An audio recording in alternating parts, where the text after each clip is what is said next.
My friends at the Sangre Grande Regional Cooperation contacted me to remove yet another beehive. This beehive made its nest under an invert. As excited as I am to dig into this beehive, let me take a moment to chat with the guys from the Regional Cooperation and also to thank them for their continuous effort to ensure that the bees are safe. Over all the years I work in county and we just bounce up real bees and things. So we have a partner Randy, we call Randy. We say Randy, we have a little bee thing here, boy. My partner get a little sting, a little bite. Come down and check it and see what kind of bee it is. You understand? Because he kill a bee or whatever it is, so you can save the bee and save other people's life. So you come down and yeah, well, look, you explain it. So Randy go come down, my partner Randy come down, and he deal with the bees and he organize it and everything. Very nice with Randy, I just want to say special thanks to Samuel and his team. A lot of times in his line of work and working for Regional Cooperation, he just bunks up a lot of bees. And instead of having them kill, sprayed, poison, whatever means, he wants to ensure that I capture them safe and they survive, because he knows the importance of bees. These guys here know the importance of bees, and I can't say thank you enough. They do their part. So in order to save the bees and to promote beekeeping, you don't have to be a beekeeper. Simply as saving the bees and ensuring that the bees have a future is just a good enough effort towards aiding the bees. So these guys here, special thanks. There's another gentleman, David Maraj. He isn't here right now, but I definitely want to say special thanks to him. He is He's the actual foreman. He himself, together with his guys, go out of his way to ensure the bees are safely removed and that the bees, the workers are in a safe environment to work moving forward. Again, special thanks. So now that I cleared the bush, let's get to work.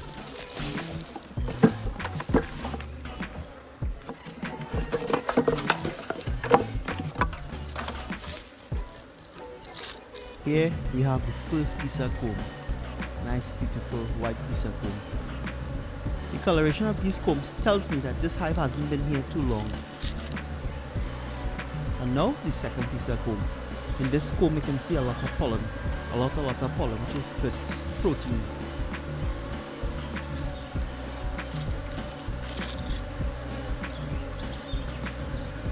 The third piece of comb. In this comb I start seeing a bit of eggs, which is a good sign. This tells me that the queen is mated and she's already started laying. It's not a virgin queen, which is always a good sign. The fourth piece of comb, a lot more eggs in this comb, which is a beautiful sign.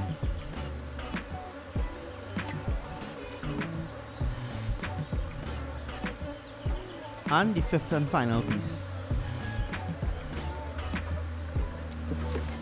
So this is the part where things get a bit interesting. Up to this point, I wasn't able to capture the queen. So the next natural step would be to take scoops of bees, pour them out gently and search for the queen with hopes to capture her and secure her.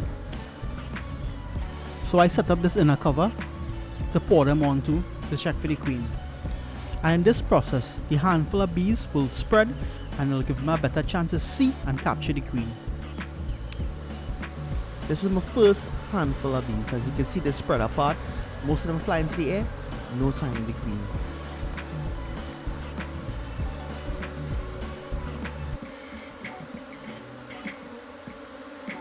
And this is the second handful. And in this handful, for whatever reason, I don't know how I didn't notice her, but look, the queen is right here. I looking moving all over, but the queen, she was in that handful of bees, and for some strange reason I didn't notice her at all.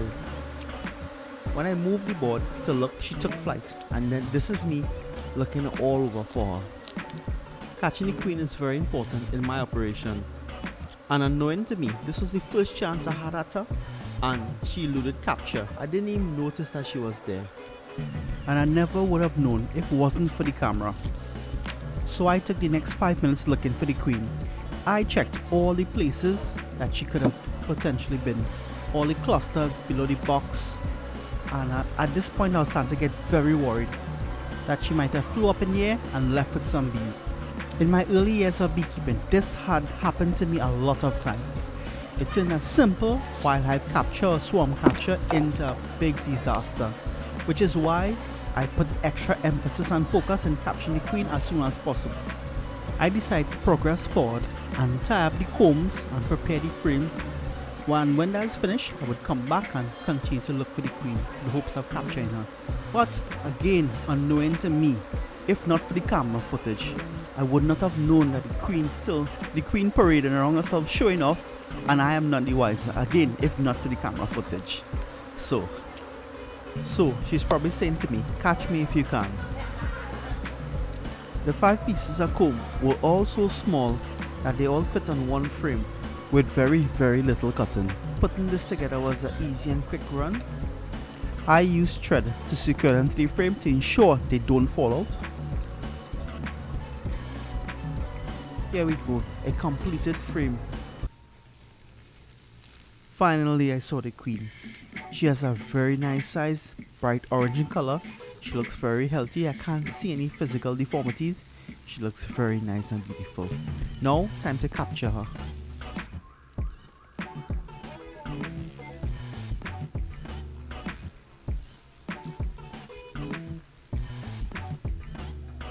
Lucky for me, she didn't give any trouble whatsoever. She came easily and willingly.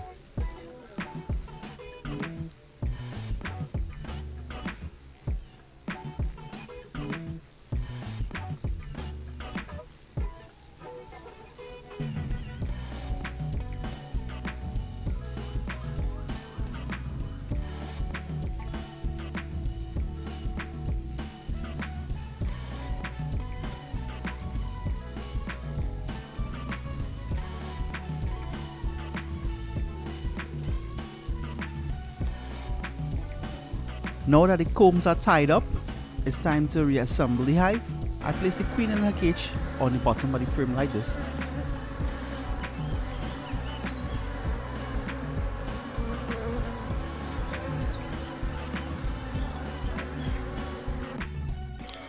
Here's where the other mistake happened. While replacing the frame, as you can see, the cage queen sticking out on the bottom of the frame.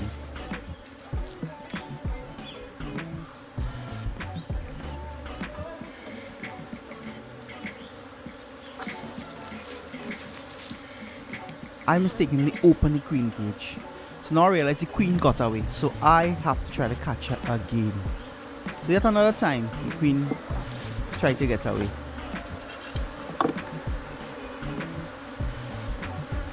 Fortunately for me, this was in the box and I quickly capture her and secure her. For safety, I decided to place the queen cage a different direction now so that this problem won't happen again.